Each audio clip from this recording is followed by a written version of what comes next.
help people understand and acculturate. There's no scientific study that says that you can train out somebody's bias, but you can help educate them and help them grow and develop. What you've just described sounds like an implicit systemic bias, and we have various theories about where it originates. But what's the solution other than just getting to know each other better and loving on each other and pointing out each other's value? To reference earlier in the conversation, what ideas do you have? I agree with you. Unfortunately, you can't get rid of bias, and you're not going to get rid of prejudice. How do you do that, right? Like, people form those things from what they watch on TV, what they see on social media. Mm-hmm. Well, one person that wears the color purple, so now that person that wears purple did it, everybody that wears purple did it. Like, you're not really ever going to be able to get that out. What I had to force myself to do, if I'm being very honest, when I was forced for my work to start going into areas of people that didn't look like me. Like, one of my favorite places to go to this day is a trailer park. Sounds weird. They are like my favorite spots to go in. Right? But when I first went into a trailer park, I had to conquer that bias. And I would advise anybody to do the same thing in your everyday life. I had to realize walking in that these are humans. And the same way somebody's told them something about me, the same way I've been told things about them. We just believe whatever we're told is the truth, and everybody else is being fed lies.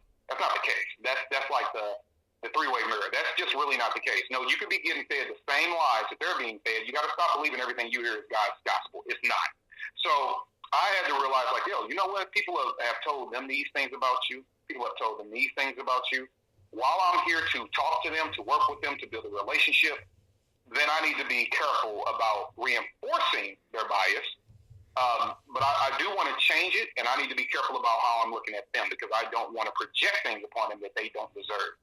And just understanding that and having that 15-second conversation with myself before I walk into the environment, it's awesome. Because you actually allow your mind to listen to people, right? Because you're not, oh, no, that's totally not true. No, I've been told this about you. No, you just free your mind and you allow yourself to really hear people. And then once you see that the redneck is just like the dude in the hood, it's easy. It's like, I tell people all the time, you're just a white meat. Like, it's easy to kind of let that go. If you're going to walk into any environment, whether it's a racial environment or a cultural difference or even a professional difference, like when I walk into rooms with people that are anti-gun, which I do quite often, and when I walk into rooms with people that are anti-gun, social media and a lot of the different things that if you were pro-gun, that you touch, that you feed into, will tell you that they're going to be loud. They're adults, but they're going to act like, ignorant children. They're just going to yell words at you. They're going to call you a child murderer. All these things you're prepared to walk into, so you're immediately on the defensive. But then I have to stop myself and say, remember who you're here representing, yourself, your family, the gun community, whatever else you stand for. And your job is to present information in a factual way and not to be on the attack. So I'm able to eliminate my bias, because if I feed into it, then I'm going to be on the attack. So I just calm that bias down. I kind of smother it. And I walk into the room, and guess what? 9 times out of 10, that is nowhere near the reaction I get. But I also am not feeding into their bias about I'm going to come in there with a certain shirt on, open carrying my rifle and stuff like that. And since I'm not reinforcing their bias and I'm not giving them anything to eat off of, they are also forced to listen to me. You got two people that are forced to listen to each other. I think you can have some great conversation. So that's my take on it.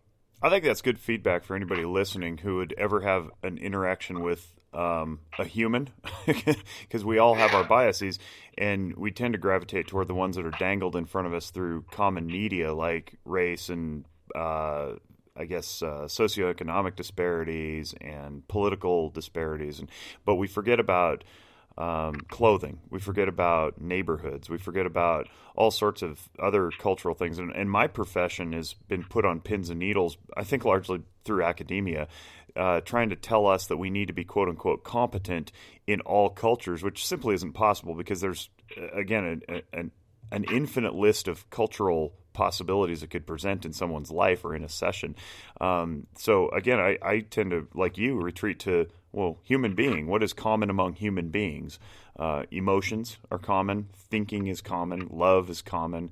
So I think if you go to that simple baseline, then you have a lot better conversations. And of course, you got to check your own biases too, many of which are blind spots. And you can't even check blind spots if you don't know that they're there because they're blind by definition. So I really appreciate that perspective mostly because it validates what I already believe, which I love hearing people do. But also it's neat to hear it from a different person's mouth because I think people get tired of hearing my voice. We are way over an hour now, given because I'm going to put an intro on this thing too, and it's going to be a couple minutes long. But one thing you mentioned you went and saw the movie Harriet. How was it, and how did the trip go? Well, the trip with the kids is tomorrow. Oh, I'm sorry. I thought that was already done. No, I went and saw it. Like I wanted to already know what they're going to, see and stuff like that. But no, the trip with the kids is tomorrow. We'll be up bright and early, getting them out there. But no, I went and saw the movie myself about a week after it came out, and it was overall. Now I'm a critic. It was like when you go watch a movie of something you know a decent amount about. Like, I know you do. That's why I'm asking you. Yeah. Oh man, it was good, and like if you never knew about her story, it'll be phenomenal, right? Because it everything you see is new and fresh. It'll be phenomenal. My one biggest complaint, and maybe I'm just being greedy, is that there were other historical figures that I could tell like they were standing in the room. I'm like, that's a person you should talk about, but they never did, right? It's just like a small cameo, and then they disappeared the rest of the movie. I'm like, no, that person is instrumental. Bring them back in here. But the movie wanted to be hyper-focused on Harriet, which I can respect. But, my biggest complaint, it was a good movie. I give it like a B+. My biggest complaint was the fact that they portrayed Harriet Tubman as being too soft, and I don't like that. Yeah, because she was a badass. Yes, she was. 5'0", terror. And they portrayed her as being, and they used the Christian religion to portray her as being soft. And I don't like that. I didn't like the way that religion was used to make her not be who she really was. I wanted to see the real Harriet. If you do any Googling on Harriet, look at that woman's face and tell me that she wouldn't shoot you. Yeah. And Harriet didn't shoot anybody in that entire movie. That's just not factually true. It's just one of those things where it's like, all right, guys, there wasn't a lot of gut-wrenching truth in this movie, but it's a movie. So you gave that a B+ after you said it was really, really good. What do you give an A+ to? What's Kevin Dixie's top end favorite movie of all time, or top 3 or 5? Oh man. I got to go back to my childhood. I'm going to tell you. Number 1 favorite movie all time, the original RoboCop. Love it. Oh. That is, man. I did not see that coming. Oh, dude, I love that movie. I can almost say that movie. I can say if I'm watching it, I can almost say every line. That's awesome. Love RoboCop. So RoboCop will be my number 1. Since I am a big kind of a history guy, Malcolm X is my number 2. I love that movie. It's a really, really good movie for anybody that hasn't seen it. Malcolm X movie is awesome. That's going to be my number 2 movie. And what's a comedy that I really, really enjoy? God, I don't know if this is my favorite, but it's on my mind lately. I think it's on Netflix now. Go check out Kung Fu Hustle. Kung Fu Hustle. Yeah, Kung Fu Hustle. Normally the cover of it is a Chinese lady with a bunch of rollers in her hair. Trust me, your gut will never be the same. I have not watched that. I certainly will. Just because you recommended it. Oh, I'm sorry. Action movie. I'll throw one of those in there. I know RoboCop technically is, but my favorite action movie of all time is going to be Bloodsport. Oh yeah, good one. Van Damme, right? Oh yeah. Yeah. Thanks for your time, man. I really appreciate it. I want to make sure that you get proper coverage on this too. So how can people reach you? Instagram, Twitter, website? I know you're the real NOC, but there's different spellings and underscores and that kind of thing. So on Instagram, there is a platform I'm most active under it is going to be IG. So Instagram is the real NOC, which stands for no other choice. The real _NOC. If you type in the real NOC for Facebook, it'll come right up. You can also type in the real NOC for YouTube, and the videos will come right up. And you can type in Kevin Dixie. It's D as in dog, IXIE. On any of your engines, it'll come right up. So even if you forget the real NOC, if you just type in my name, it'll come right up. Google is a great place to pump my name into to see a lot of stuff. And you can go to nootherchoice.net. I will forewarn you, the website is a little outdated. That is getting redone in the month of December as my Christmas gift to myself. But nootherchoice.net.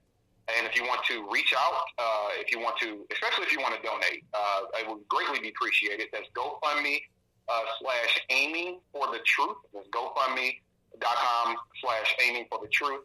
And if you want to shoot us an email, you can just shoot an email over to aimingforthetruth@gmail.com. I appreciate you like no other. This has been super educational and really encouraging, and we got to get you out to Reno mostly so we can hang out and you can meet my family, but also so you can give me some training. Okay, it's just about me, but also to do some training. I would love to connect you with a couple groups here and maybe do some classes for some parents. I think that'd be really great. So.